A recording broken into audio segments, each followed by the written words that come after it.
It was a calm, golden morning in Ouagadougou. The kind of stillness that suggests nothing extraordinary will happen, until it does. President Ibrahim Traoré was sipping strong tea by the window of the presidential villa when his phone rang. Unknown number. Chicago code. He frowned, intrigued. He answered. A warm, unmistakably graceful voice flowed through the line. President Traoré, this is Michelle Obama. There was a pause. A long one. Barack would love to join you in a special broadcast. A conversation on Africa's next generation of leaders. Silence stretched again, but this time it was laced with something heavier, reverence. At 35, Traoré was no stranger to headlines, honors, or high-profile summits. But this? A personal invitation from Barack Obama? Mrs. Obama, the honor is mine, he said, slowly, almost reverently. Michelle smiled on the other end. You could hear it. Barack's been watching your journey in Burkina Faso. Quietly. Closely. He sees in you what Africa needs more of, vision, integrity, and the kind of courage that doesn't scream, but builds. CNN would air the event live. Anderson Cooper would moderate. It wasn't just an interview, it was a torch being passed in real time, across oceans and generations.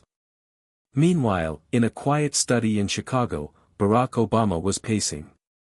Michelle, he said, scanning notes and clips from Burkina Faso's recent reforms, this young man, he reminds me why I ever believed politics could matter.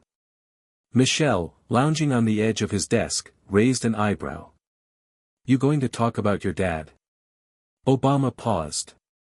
A breath caught in his chest. He rarely went there, his Kenyan roots, the emotional freight of them. Yes, he finally said. Ibrahim deserves to hear that story. It's time. Back in Ouagadougou, Ibrahim stood before a wall of books, Mandela, Nkrumah, Malcolm, even Obama himself. He wasn't just preparing talking points. He was preparing his soul. He turned to his foreign minister, Dr. Paul, eyes lit with something between nervousness and fire. This isn't a talk show. This is history being written in real time. The first time a former black American president acknowledges the now of African leadership, publicly, unapologetically. Dr. Robert Godey nodded, solemn. He's the bridge. You're the path. Ibrahim studied Obama's 2009 Ghana speech that night, the one that thundered, Africa doesn't need strong men. It needs strong institutions. He planted seeds, Ibrahim murmured, we're finally daring to harvest them. His wife, Sharon, caught the look in his eyes at dinner, a mix of nerves, awe, and unspoken emotion. You're more anxious than before the UN General Assembly, she teased. Because this isn't just diplomacy, he confessed. It's something else. He was our myth. Our proof that the impossible wasn't. Meanwhile, in Chicago, Obama sat with Anderson Cooper for a briefing. Anderson, this isn't going to be a cold Q&A. No formalities. No filters. I want it raw. I want it real. This man deserves that. He'd requested a specific segment, unscripted, unrehearsed, where he'd open up about his African heritage. For Ibrahim. For history. People like him don't just lead countries, he told his team. They ignite futures. As the days ticked down, the global buzz exploded. Analysts called it the passing of a Pan-African torch. Social media lit up. Newsrooms from Dakar to Johannesburg to DC ran primetime previews.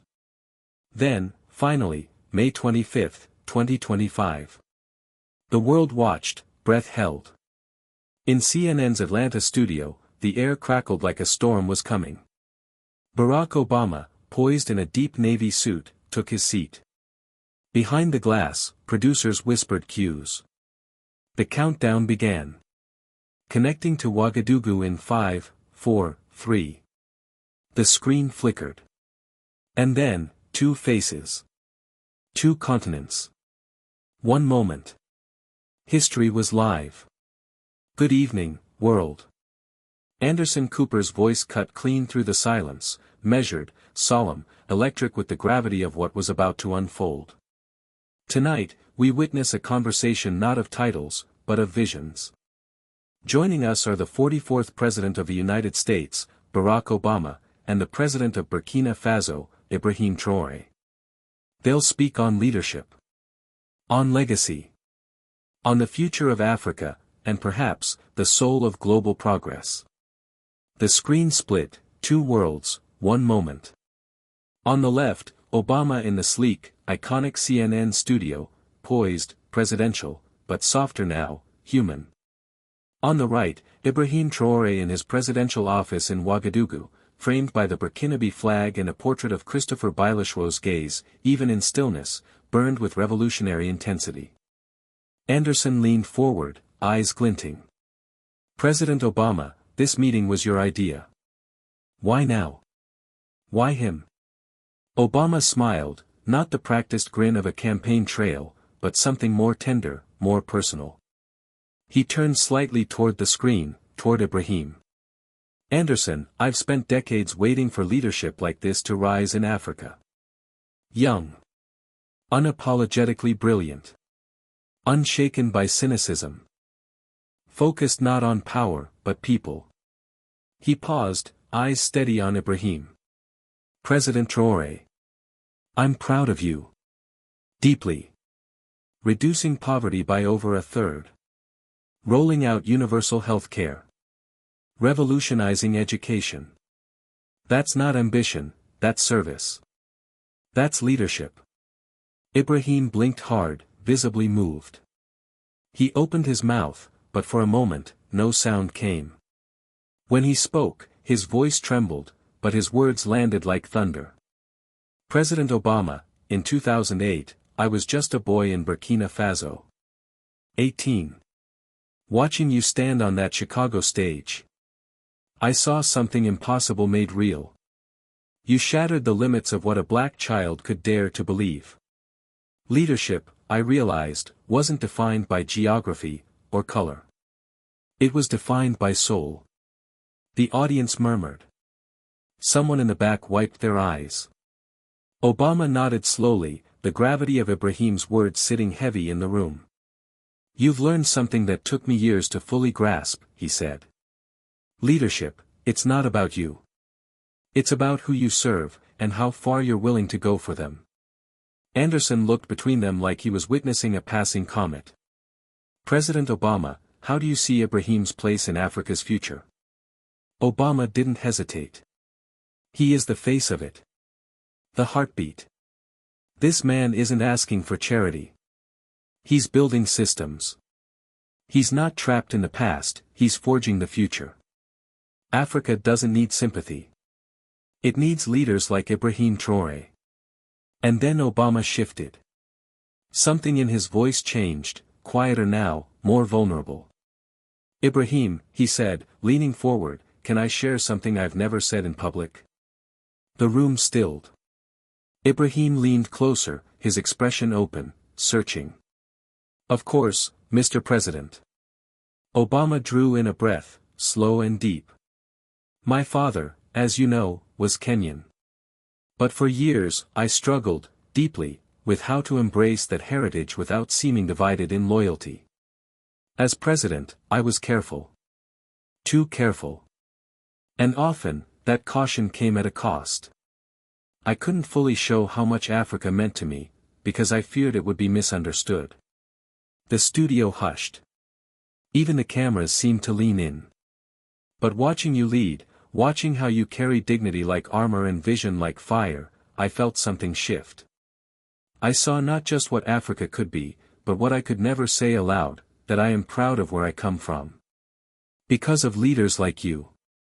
Ibrahim's lips parted. His hand trembled just slightly. Mr. President, Let me finish, Obama said gently, eyes locking on the screen. For 8 years, I carried a burden. Not just as the American president. But as the black president. The only one. I had to be everything, for everyone. It was lonely. And terrifying. His voice cracked, not with weakness, but with weight. But seeing you, Ibrahim, seeing how you lead with clarity, with courage, without apology, it reminded me, I was never alone. That our stories stretch across oceans. That our fight is the same. And that, finally, Africa's future is being written by Africans, not as a dream, but as a reality. Ibrahim bowed his head. His shoulders shook. The tears came, not dramatic, but honest, like rain finally falling on dry land. President Obama, your words, I never imagined they would touch me like this. You're not imagining it, Obama said, voice quiet now, almost fatherly. You're living it. You are the Africa I dreamed of when I stood in Accra in 2009. You are proof that this continent does not need saving, it needs space. Space to rise. Space to lead. Space to show the world what true greatness looks like. The studio froze in silence. Then came the first sound, a single clap. Then another. Then a wave, applause rising like a storm surge. Anderson's voice was uncharacteristically shaky. This is one of the most moving conversations I've ever witnessed. Obama nodded, still staring at Ibrahim. He deserves the world to hear this. He deserves to know, he's not just making history. He's making hope. And in Ouagadougou, Ibrahim sat still, eyes shining, beneath the watchful gaze of Sankara's portrait, his heart full, his face wet with tears. History was no longer watching. It was listening. Obama leaned in, voice calm but cutting through the silence with clarity. Ibrahim, do you know what your greatest achievement is so far? You've shown that Africa doesn't need to follow the world's example, it can set the example. He held the moment. Where powerful nations promise universal health care but can't deliver, you deliver. Where they speak of equity and inclusion, but inequality keeps widening, you close the gap. You act while others debate. Ibrahim wiped his face, visibly trying to hold himself together, but the emotion kept rising. Mr. President, I grew up surrounded by this belief that Africa was always behind. Always waiting for help. Always dependent. And you shattered that myth, Obama interrupted, his voice firmer now. You and the new wave of African leaders are reshaping the story, not waiting for validation, but writing your own terms. Anderson Cooper, watching the powerful back and forth unfold, gently re-entered the frame. President Traoré, what's it like to hear this from someone you grew up watching on the world stage? Ibrahim exhaled deeply, gathering himself, his words weighed down with gratitude. Anderson, it's more than a compliment, it's confirmation. That we're not dreaming in vain. That the road we're walking isn't a dead end. If President Obama believes we're on the right path, maybe we're not just imagining a better Africa. Maybe we're building it. Obama leaned forward again, softly but decisively. No, Ibrahim. You're not maybe building it. You are. And the world is watching. I want you to understand, when I feel disillusioned with politics, when cynicism creeps in. I read about what you're doing. And I remember why this work matters. At that, Ibrahim lowered his head. This wasn't pride, it was something deeper. Gratitude. Recognition. A feeling of finally being seen. President Obama, thank you. For acknowledging us. For acknowledging our Africa. For believing in what we're trying to become. Obama's voice caught in his throat, the emotion right there beneath the surface. And thank you, Ibrahim. For reminding me that genuine, fearless leadership still exists. The studio fell into stillness, not emptiness, but reverence. Everyone seemed to realize they were witnessing something rare. Something human. Then, Obama's expression shifted, something softened. Ibrahim, he said, his voice lowering, may I share a moment with you? One that changed the way I see where I come from. Ibrahim nodded, silent, eyes locked onto the screen. Please. Obama paused, hands clasped loosely in front of him, eyes distant but focused. Back in 2018, I traveled to Kenya. My grandmother, Mama Sharon, was ill. I knew it might be the last time I'd see her. He took a breath. We were alone for a moment. She held my hand, looked at me, and said, "Barack, you brought honor to our name by carrying Africa in your heart all the way to the White House. Now I pray that the next generation of Africans will honor us by leading here, at home." Ibrahim's face stilled. Even through the screen, the weight of those words hit him square in the chest. She passed away not long after, Obama continued. And her voice stayed with me. For a long time, I wondered, would that hope be fulfilled? Would Africa find those leaders she dreamed of? And then I began to see you. Quietly. Consistently. Making real change. And I knew, her wish was being answered.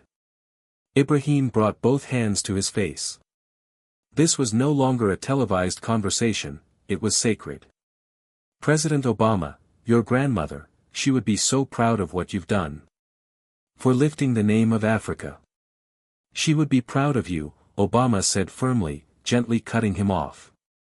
You're the leader she imagined. Young. Brilliant.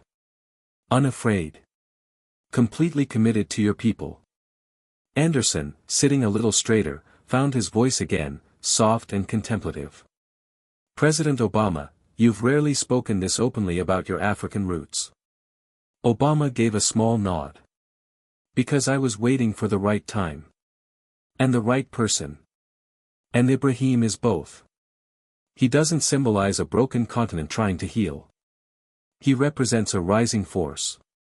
A continent reclaiming its dignity. He's not an exception. He's the future. Ibrahim finally lifted his head again, eyes red but full of purpose. President Obama. I never imagined our work here could resonate so far. To know it does, that it matters beyond borders, is a kind of strength I didn't know I needed. Anderson looked between them, eyes wide, as if trying to absorb the gravity of the connection. You're from two different generations. Two very different places. But your visions seem to converge. How do you both see the legacy you're building together? Obama turned to the camera again, but it felt more like he was speaking directly to Ibrahim, and through him, to every young leader watching. Anderson, what I've learned from Ibrahim is that legacy isn't about what we leave behind. It's about what we make possible for others. A pause. His voice deepened. When I led, I carried the weight of being the first. That came with chains and expectations and limits. But Ibrahim? He isn't carrying my burden, he's breaking it. And in doing so, he's building something I only dreamed about. He smiled, not out of relief, but pride. Legacy isn't a monument. It's a bridge. And Ibrahim is already walking across it. Ibrahim shook his head slowly, the emotion still coursing through him like a rising tide. But President Obama, he said, voice unsteady, you were the one who lit the path. You made it possible for my generation to believe we even belonged on the world stage. Before you, I didn't know we were allowed to dream this way. Obama's smile widened, touched by the honesty. And that's how it works, Ibrahim. One generation pushes the door open. The next walks through, and then builds a house. You're building the Africa I once dreamed about. And those who come after you, they'll build on what you're doing now. Ibrahim wiped his eyes again, breath catching. That's a massive responsibility. It is, Obama agreed, but you're not alone. And more importantly, you're ready. I see in you the same stubborn hope I carried for years. The same refusal to look away when systems fail your people. Anderson leaned in again, anchoring the moment. President Traoré, what drives you to carry that vision forward? Ibrahim steadied himself, voice still raw but full of resolve. Humility, he said. And purpose. President Obama showed me that leadership isn't about making history books, it's about answering to the people who trust you with their future. He gave me the courage to believe that Africa doesn't have to wait for permission to lead. We can lead. And we must. Obama nodded, slowly, approvingly. And you already are. Not just leading Burkina Faso, you're setting a standard. You've become an example others point to when they say, yes. This is what good leadership looks like. That gives me hope. For Africa. For democracy. For all of us.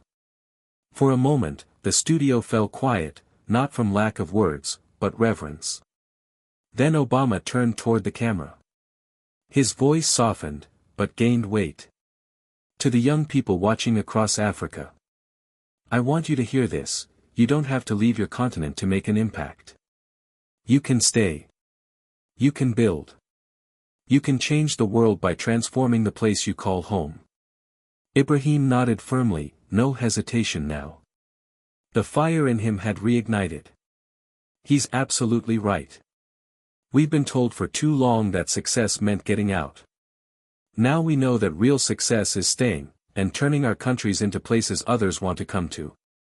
Obama smiled, energized. Exactly. Ibrahim is proof. The kind of leader who chooses to stay, to build, to serve, that's where real global influence comes from. Anderson leaned back, eyes narrowing with thought. So, you're not just changing Africa's story, you're rewriting the definition of leadership itself. Obama looked at him, then back at Ibrahim. We are, he said. Ibrahim governs a nation with fewer resources than some U.S. states.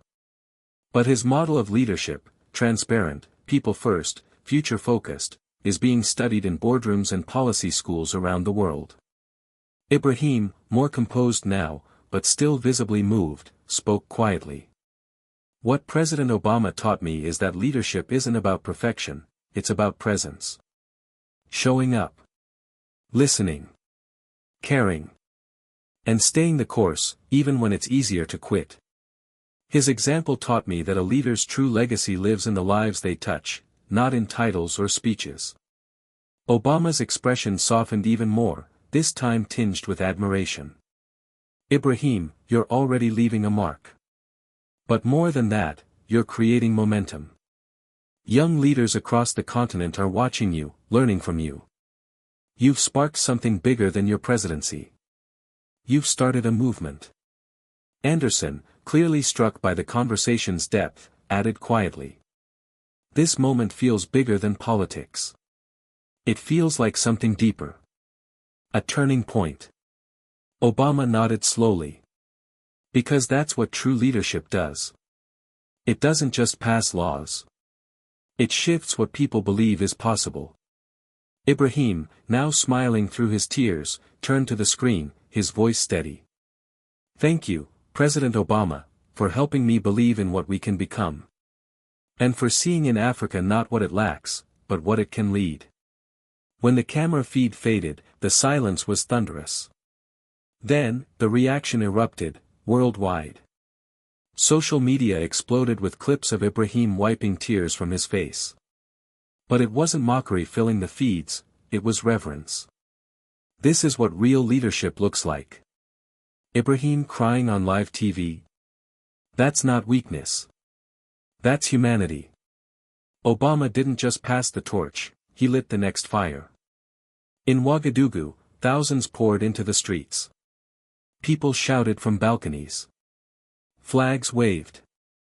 Car horns blared with joy. Obama sees our president. Africa is no longer waiting, Africa is here. Ibrahim has made us proud again. And just like that, the future stopped being a distant dream. It became the present. It became real. Even in the marbled halls of the White House, where admiration for Obama often stopped at the party line, something had shifted. Political labels faded, at least for a moment. Critics, aides, and seasoned strategists paused to absorb what had happened. A senior Republican staffer was overheard saying, "Forget politics." That was diplomacy redefined. Obama didn't just speak to a leader. he saw him. Across the Atlantic, U.S. universities scrambled to extend invitations. Yale's president addressed the press personally. "We want to understand how a man so young developed a depth of vision that could stir a former American president to tears. This is more than governance, it's wisdom." For Ibrahim Traoré, the impact wasn't just public, it was soul-deep. He stood in his office the next morning, the light streaming across his desk, still carrying the aftershock of the encounter. "Dr. Kenneth," he said quietly to his chief advisor, "yesterday rewrote how I see our place in the world. We're not a struggling nation at the margins, we're a blueprint. We're showing the world what's possible." Meanwhile, in Chicago, Obama sat with Michelle on the back porch, wrapped in a blanket of reflection. "I haven't felt that kind of connection since I left office," he told her. "Ibrahim, he reminded me why I entered politics in the first place. Not for power. For purpose." Within days, the Obama Foundation announced a sweeping new partnership with Burkina Faso. The goal: cultivate the next wave of African changemakers. President Traoré will serve as a founding mentor, the announcement read. His leadership model, rooted in service, clarity, and emotional honesty, will guide a new generation. A week later, Time magazine dropped a cover that sparked global conversation. Against a stark black background, Obama and Traoré, mid-embrace. Headline: When Leaders Cry, the Humanity Behind Politics. For once, no one was rolling their eyes. They were listening. Because the moment had struck a nerve. Across continents, it resonated, not as performance, but as truth. For once, people believed what they were watching. 6 months passed. But the afterglow hadn't faded, it had spread. Traoré arrived in Chicago again, this time as more than a guest. He was a co-architect of the Young African Leaders Initiative 2.0. The hall was packed with 500 bright-eyed delegates from every corner of the continent. Cameras flashed. The room buzzed with reverence. Obama took the stage, eyes sweeping the crowd. 6 months ago, he began, voice thick with emotion, I watched a young African leader cry. Not from shame. Not from fear. From recognition. Those tears said, I matter. My people matter. My leadership matters. And in that moment, Africa stopped being a question mark, and became a beacon. Ibrahim followed, standing tall, though his voice carried a softness the world now knew as his strength. President Obama taught me that vulnerability is not weakness, it's truth. When you show your heart, people find their own. That's how you build trust. That's how you build nations.